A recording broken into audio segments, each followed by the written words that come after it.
Sponsored by Surfshark. How many ways can you fold a phone? Are Google smartwatches poised for a comeback? Is it time to reconsider modular accessories? And do you even need a phone anymore? I'm Michael Fisher, and I've spent a week in Barcelona at Mobile World Congress with all the new mobile devices trying to answer those questions. Before we get to the phones, let's swing by the Qualcomm booth to see a product designed to save us from them. This is the AI Pin from Humane, a company that's found itself at the center of a debate about the role of technology in our lives and what constitutes innovation versus mere gimmickry. Whichever side of that line you land on, though, seeing this thing in person will make you appreciate its technology, even if you're not a comm badge collector like me. The AI Pin attaches to your shirt using a clip, a magnet, or an inductive magnetic battery booster to augment the power cell in the pin itself. You tap the touchpad on its face to talk to it, and it talks back, using a combination of LLMs to answer questions and execute tasks like making phone calls or sending messages. It's got Bluetooth for earbuds, Wi-Fi, and a cellular radio, because it's also a Snapdragon-powered phone. There's also a wide-angle camera on board, alongside a time-of-flight sensor for depth detection, and the flashiest part of the whole thing, a laser projector that lets you use your hand as a display and an input device. The engineers told me the hardest part of designing the hardware was simply fitting all the components into such a small casing. And seeing the projector in person was what made me most excited to use the AI Pin in the real world. It's a fascinating approach to controlling a mobile device. Oh, and I did get one popular question answered. The pin automatically locks when it's separated from its backing. So if someone rips the pin off your shirt, they'll have to know your pin code to make it work. I have a lot of concerns about how well the pin will deliver on Humane's promises, given AI's documented propensity to spew unreliable information. And at a price of $700 with a subscription cost of $24 a month, it's not the cheapest trinket around. Some folks also consider the pin a non-starter without a proper display, especially in the face of an army of AR competitors from companies like Oppo, which announced its AirGlass 3 here in Barcelona. But again, seeing the AI Pin in person, I couldn't help but be impressed by its technology. I look forward to testing it in the real world when it starts shipping in mid-April. Less ambitious, but more accessible to most, is a product I got the opportunity to test for a couple weeks ahead of MWC, the OnePlus Watch 2. This is notable first as kind of a redemption story. OnePlus's first attempt at a smartwatch was a fairly spectacular failure, so it's nice to see the brand try again. And right out of the box, the big 47mm watch instills confidence. It's stainless steel topped by sapphire crystal with a beautiful 1.4-inch watch face and two pushers mounted to an accent that lends the case an intentional asymmetry. I really like the look and feel here. The Watch 2 runs Wear OS, correcting the biggest problem with OnePlus's first attempt, but the real news here is how it runs it. At the same time the Watch 2 was announced, Google took the wraps off a new architecture to make its wearable platform more efficient. Alongside the Snapdragon W5 inside the watch is an ultra-low-power coprocessor that takes over for some of the less demanding operations, and Google has optimized Wear OS 4 so that both chips work in tandem, the more powerful one only waking up when needed, but otherwise staying dormant to preserve battery life. And I got an average of just over 3 days of heavy use out of the watch between charges, which is impressive for a Wear OS device. Not impressive, though, a crown that doesn't do anything when you spin it. Boo. The Watch 2 will launch March 4th for $299. Let me know in the comments if you'd like to see a dedicated review video for this one. Okay, back onto the show floor to hunt down some foldables.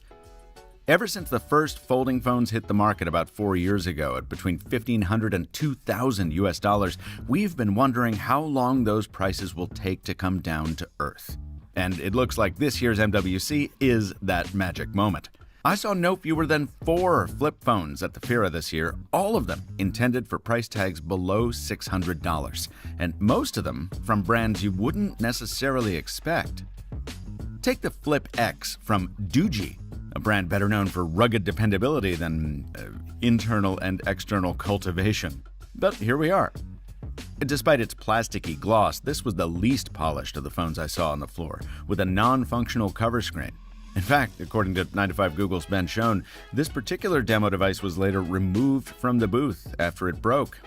Not a great sign for a phone aimed for an April release.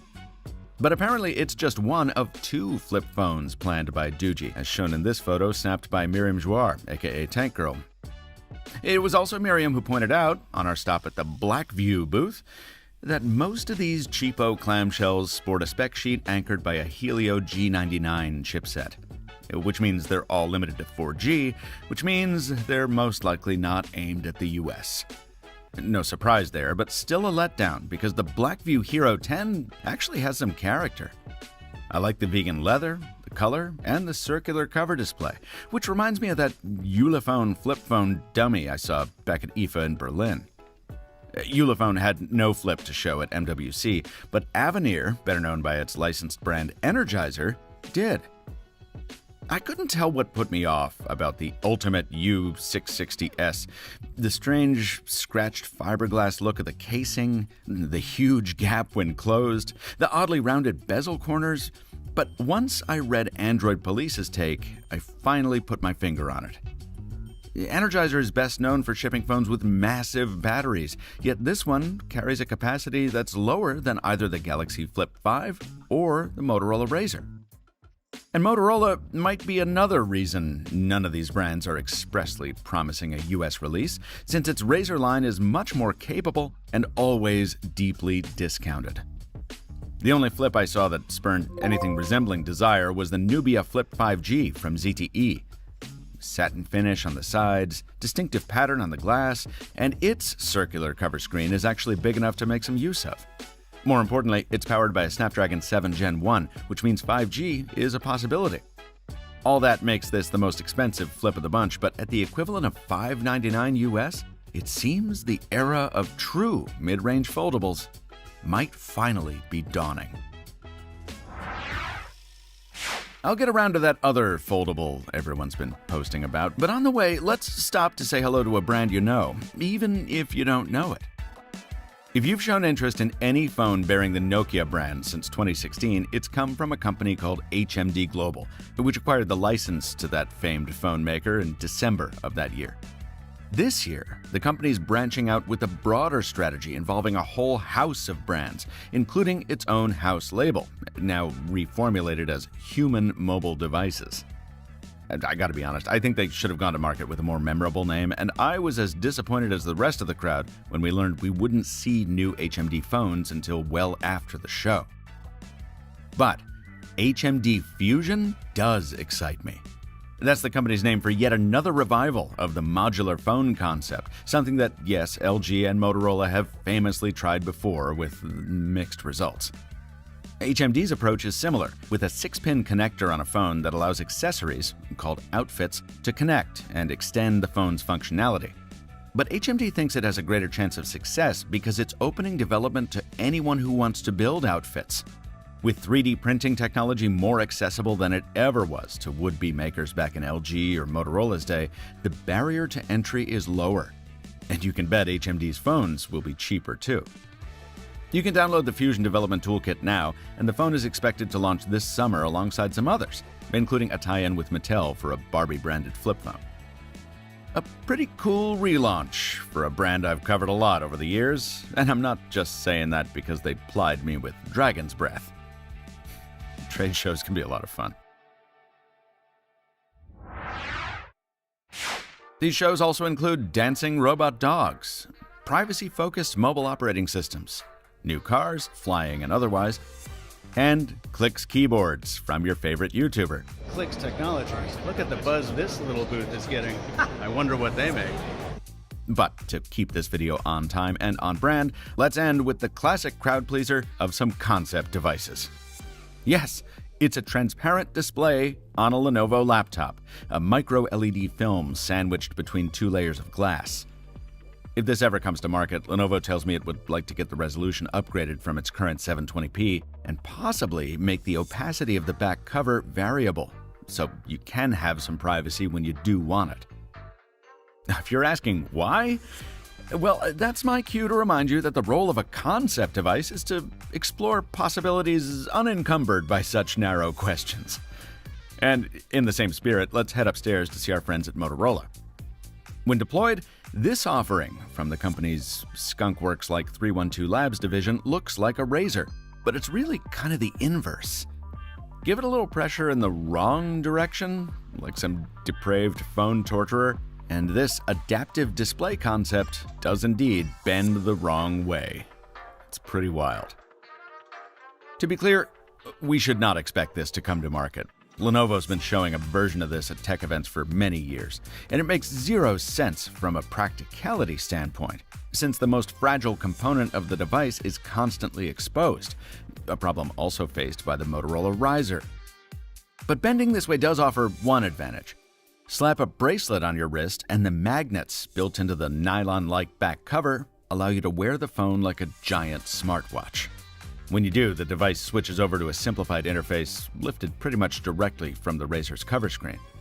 And a similar bit of UI cleverness kicks in if you bend it into a tent shape, which gives you the chance to play Connect 4 in a whole new, utterly bizarre way. Never change, Motorola.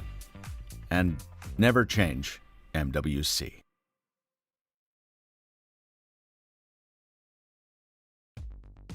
Privacy is a big deal these days. And if you're looking for a way to protect that privacy, consider my sponsor, Surfshark. With Surfshark, you get a lot more than just a VPN. CleanWeb automatically blocks more than 1 million malicious websites, phishing methods, and other threats, while Alternative ID builds you a brand new online identity, so you can stop giving away your phone number or email every time you register on a new website. And with multi-hop, you can put more than one server between you and your destination for even greater privacy and security. Surfshark doesn't log its users' activity, a claim recently verified by a third-party audit from Deloitte, and it's also converted all of its infrastructure to diskless servers. That means that any information that would usually stay on hard drives is automatically deleted whenever those servers are turned off. Secure your privacy with Surfshark. Visit the link in the description and use coupon code MrMobile for an extra 3 months free. Disclosure time. Mr. Mobile's accommodations for MWC 2024 came from Clicks Technology, in which Mr. Mobile has an ownership stake as co-founder. Other travel costs were covered by my publisher, Future PLC, and I attended events at which food and drink were provided by Qualcomm, HMD, Oppo, Nothing, and OnePlus. No manufacturer was given editorial input or copy approval rights, though. The lone sponsor of this video is Surfshark. Until next time, from Michael Fisher, Captain Two Phones on Threads, thanks for watching. And stay mobile, my friends.